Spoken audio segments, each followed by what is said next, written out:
Sallallahu wasallam ala nabi sayyidina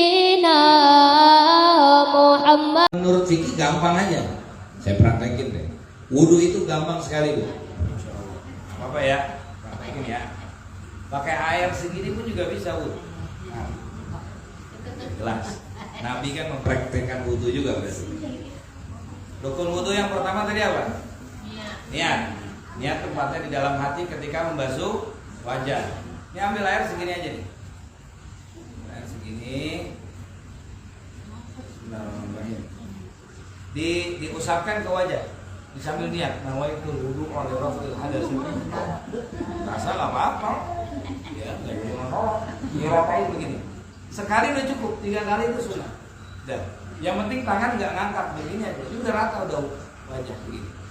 Kemudian yang kedua udah basah wajah dengan niat. Yang ketiga membasuh tangan. Tangan cukup segini aja.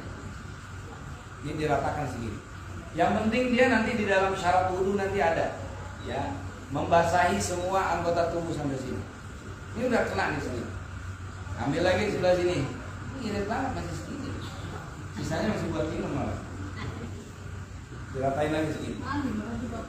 Sampai sini. Ini udah rata. Yang penting jangan diangkat.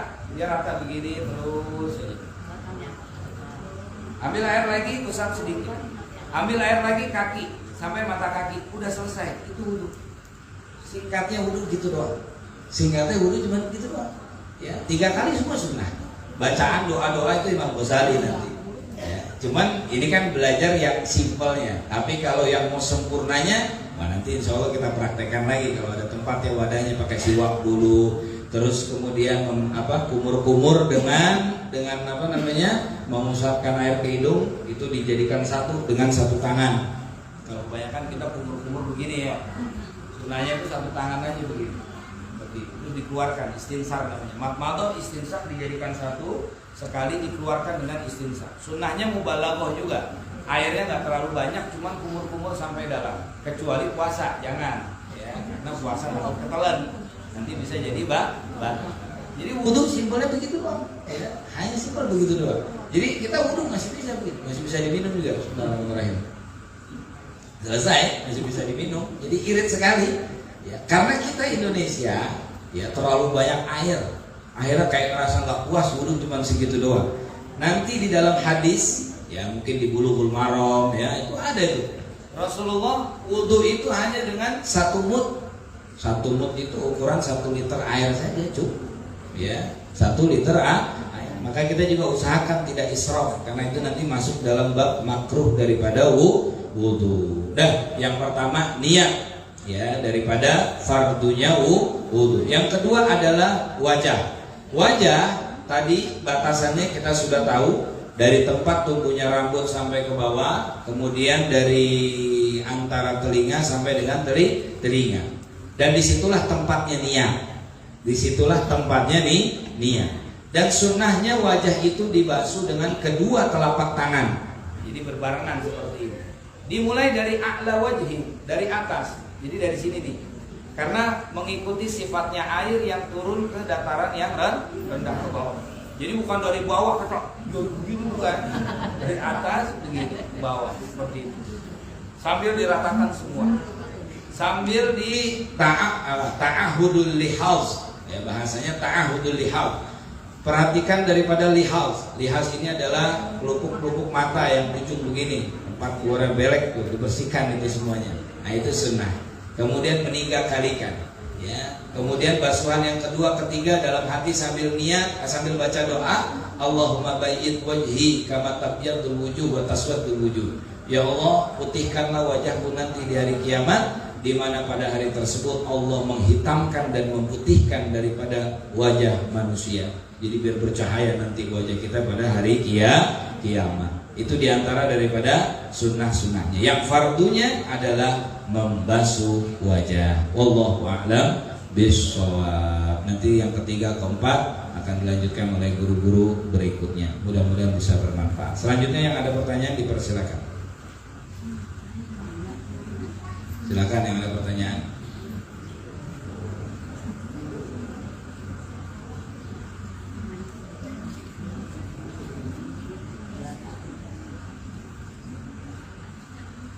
Ada pertanyaan?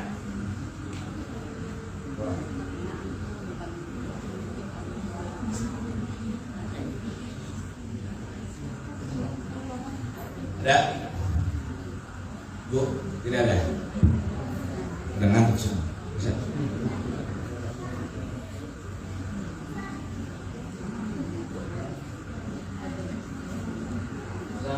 Ya. Memang kalau mungkin kalau misalnya kurang air itu kan mesti sama enggak kira-kira. Kalau kekurangan air, Ya, itu kan pakai wudhu lagi kan dari tadi itu sama enggak air itu juga maksudnya. oh betul. Pertanyaan yang bagus tuh Bu.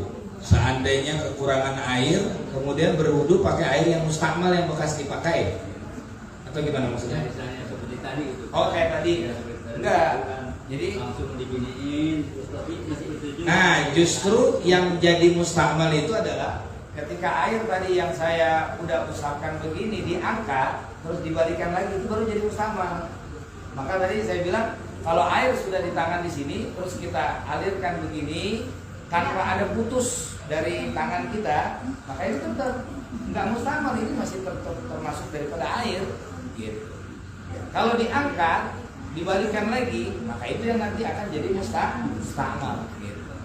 Nanti pembagian air itu nanti di babnya. Apa itu mustakmal? Air yang bekas terpakai atau air yang terciprat. Dalam mazhab kita memang nggak boleh berwudu dengan air yang bekas terpakai. Maka pastikan benar-benar air yang baru. Atau prakteknya mustakmal lagi, bekas air yang ada di sini nih kita ambil di sini terus kita usapkan di sini. Nah, itu baru nggak boleh. Jadi setiap basuhan anggota yang baru pakai air yang baru. Seperti saya tadi begitu. Ini udah selesai sampai sini. Ambil lagi air di sebelah tangan kiri. Selesai. Itu tidak menjadi mustakmal seperti itu. Kalau basuhan yang kedua, basuhan yang ketiga terciprat itu nggak apa-apa, karena basuhan kedua, ketiga itu dalam rangka sunnah untuk mentasliskan, menigakalikan. Yang nggak boleh sama sekali itu adalah basuhan yang pertama. Basuhan yang pertama itu benar-benar wajib. Jadi seandainya kita udah membasuh wajah sekali, terus pas air wajah untuk yang kedua, ini jatuh nih air yang ada di sini di tangan kita. Ini kan jatuhnya berarti mustakmal kan, karena terciprat dari wajah kita. Usapkan lagi begini, itu nggak apa-apa kata ulama, karena itu dalam rangka sunnah untuk mentasliskan saja, bukan basuhan yang pertama. Yang dihitung benar-benar al-ibrahnya itu adalah basuhan yang pertama, gitu. Pokoknya dalam syarat wudu, nanti setelah fardu wudu ini ada syarat wudu, yaitu asail, mengalirkan air. Ya, tadi dengan cara seperti itu, mengalirkan air dengan tangan, ya, atau mengalirkan air yang memang air itu jatuh di keran tangan kita giniin, itu udah cukup. Atau kolam yang lebih dari 2 kolah kita masukkan lagi tangan kita begitu aja tanpa diusapkan, yang penting kena semua anggota wudunya, itu juga sudah sah. Yang nggak boleh adalah dalam syarat wudu itu mengusapkan air dengan sesuatu.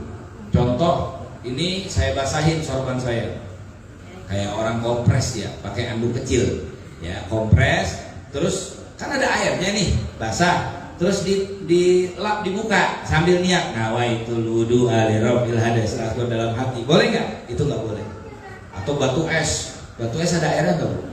Ya ada lah, apalagi siang-siang enak banget itu lagi puasa, ambil aja batu es, peperin di muka, nawaitul wudu ali rabbil, itu boleh nggak? Itu nggak boleh, karena itu tidak sail, tidak mengalir daripada airnya. Ya, sama juga nanti di dalam syarat tayamum ada namanya naklun, memindahkan daripada debu dari satu tempat ke anggota tayamum, yaitu muka dan kedua tangan, seperti itu. Jadi bukan mustakmal, itu benar-benar sah seperti tadi. Hanya menghabiskan air segini saja, tambahin sama kaki tadi belum ya, segini doang. Ya, jadi bisa wudu dengan segini saja. Pakai air aqua yang gelas seperti itu bisa, ya. Cuman kadang kitanya yang kurang yakin, udah biasa wudunya, airnya sampai kayak begitu tuh, ya. Akhirnya jadi israf jadinya, ya, jadi boros seperti itu. Terima kasih Pak. Ada lagi yang lain yang mau bertanya? Silakan. Ada belakang tuh? Nggak ada. Nggak ada. Hah? Mana? Siapa? Ya. Kan banyak misalnya kita udah niat wudhu tapi dalam langkah-langkahnya tuh suka banyak yang nggak baca doa gitu. Wudhu nggak baca doa? Iya. Doa apa nih? Doa setiap ininya, setiap langkah-langkahnya. Oh, itu nggak apa-apa. Doa-doa di dalam anggota wudhu itu hanya di kitab Bidayatul Hidayah kalau tidak salah Imam Ghazali, dan itu tidak warid memang. Ya, secara realnya atau secara fairnya memang dikatakan itu tidak ada di dalam hadis. Nabi tidak pernah mempraktekkan itu, tapi bagian dari istihsan, bagian dari satu kebaikan yang dikarang oleh ulama yaitu Imam Ghazali. Jadi sambil mengiringi wudhu kita dengan doa-doa tersebut, boleh saja tetap sah. Yang dituntut dalam wudhu itu hanya satu tadi, niat di dalam hati. Nggak baca doa yang lainnya, bicara sah saja. Ya, bicara sah itu sah. Kalau wudhunya di kamar mandi, maka tentunya doanya di dalam hati. Boleh nggak wudhu di kamar mandi? Boleh, cuman hukum. Sallallahu